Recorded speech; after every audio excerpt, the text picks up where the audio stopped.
Girls guide तरबियती centre DG Khan में यौम कायद की तकरीब मुनक्किद हुई। कमिश्नर डॉक्टर नासिर महमूद बशीर ने बतौर मेहमान खुसूसी शिरकत की। बच्चों के हमरा कायद आज़म की सालगिरह का केक काटा और पौधे लगाए।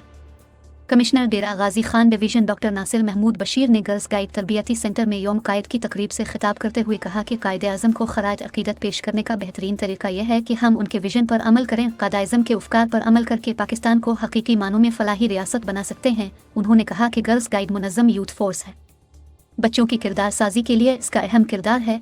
कमिश्नर ने कहा कि तरबियती सेंटर की इमारत के लिए हर मुमकिन बरदार अदा किया जाएगा। कमिश्नर डीजी खान ने क्रिसमस के मौके पर मसीही बरादरी के लिए भी नेक ख्वाहिशात का इजहार करते हुए कहा कि अक़लियती बरादरी का मुल्क की तामीर में तरक्की में मसावी किरदार रहा है। इस मौके पर गर्ल्स गाइड ट्रेनर आसिया परवीन, रीजनल बॉयज स्काउट्स मुक इरफान, नीलोफर लगारी, फलक नाज, फौजिया यास्मीन, फरहत बुखारी, मिसेज अलीम शाह समेत एजुकेशन की ख्वातीन अफसरान, प्रिंसिपल्स और दीगर मौजूद थी।